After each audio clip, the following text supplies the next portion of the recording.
Dootha media, power of news. Hello viewers, welcome to another episode of your doctor. మీకోసం మీ doctor. I'm doctor Nikhil Kumar Chokam, consultant neuro surgeon, brain and spine specialist, Gautam neuro care, Hyderabad. ఎప్పటిలాగే ఈ వారం మన guest doctor Ramana. He's a psychiatrist.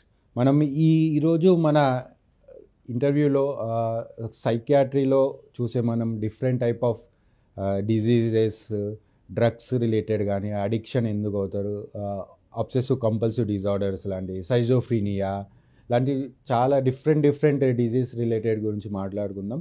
చాలా ఇంట్రెస్టింగ్గా ఉండబోతుంది. Doctor Ramana, మీ గురించి. Hello everyone, good morning. I'm Dr. Ramana, working as a DMHP psychiatrist at Kamareddy and also maintaining private hospital at Kamareddy named as GVR Hospital. Teenage love, Sir. చాలా మంది దాంట్లో కూడా డిప్రెషన్కి వెళ్ళడము, లైక్ Yes, sir. ఒకసారి Yes, sir. ఇద్దరు అబ్బాయి అమ్మాయి మధ్యలో బ్రేకప్ అవ్వగానే వాళ్ళు డిప్రెషన్లోకి వెళ్ళిపోవడం. అంటే వీళ్ళ దాంట్లో ఆ థాట్ ప్రాసెస్ అనేది ఎలా ఉంటుంది? వాళ్ళు అంటే ఎంత డిప్రెషన్లోకి వెళ్ళిపోవడానికి రీజన్ ఏంటి? టీనేజ్ లవ్ అంటే గుడ్డే సార్, అంటే బ్యాడ్ ఏం కాదు, గుడ్డే. కానీ టీనేజ్ లవ్లో ఎలా ఉంటుందంటే వాళ్ళు ఎమోషనల్ డిపెండెన్స్ అనేది ఎక్కువైపోతుంది. ఎక్కువ ఒక పర్సన్ తోటి రోజు మాట్లాడడం, గంటల తరబడి ఫోన్లలో మాట్లాడడం, సో ఎమోషనల్ డిపెండెన్స్ అనేది డెవలప్ అయిపోతుంది వాళ్ళలో. ఒక్కసారి ఆ పర్సన్ దూరం అయ్యే విషయం కానీ, ఆ ఆలోచన కానీ తట్టుకోలేరు. ఇక అంటే టీనేజ్ లవ్ ఎలా ఉంటుంది అంటే ఒక పర్సన్ని చూసినప్పుడు ఆ ఇన్ఫాచ్యుయేషన్, అట్రాక్షన్ కానీ ఈ పర్సన్ కంటే మంచిగా ఈ భూ ప్రపంచంలో ఎవ్వరు ఉండరు అనే భావన మన బ్రెయిన్కి పోతూ ఉంటుంది. ఎందుకంటే ఆ టీనేజ్లో డెసిషన్ మేకింగ్ కెపాసిటీ అనేది సరిగ్గా ఉండదు. ఓకే, సో ఆ టైంలో అలా ప్రభావితం అయిపోతూ ఉంటారు. సో అలానే లవ్ అనేది, ఇన్ఫాచ్యుయేషన్ అనేది పుట్టుకొస్తుంది. ఆ ఇన్ఫాచ్యుయేషన్, లవ్, ఆ రిలేషన్షిప్ టైంలో వాళ్ళు ఎమోషనల్ డిపెండెన్స్కి వెళ్ళిపోతారు.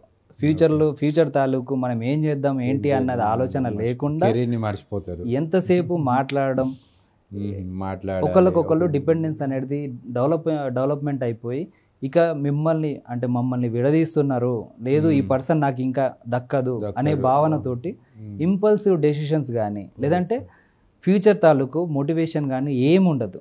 డెఫినెట్గా డిప్రెషన్లోకి వెళ్ళిపోతారు. వాళ్ళకి ఎటువంటి ఆలోచనలు ఉండవు. లైఫ్ తాలూకు అంటే హోప్స్ అనేది మొత్తం కోల్పోతూ ఉంటారు. ఎందుకంటే ఆ పర్సనే మొత్తం హోప్ అన్నట్టు.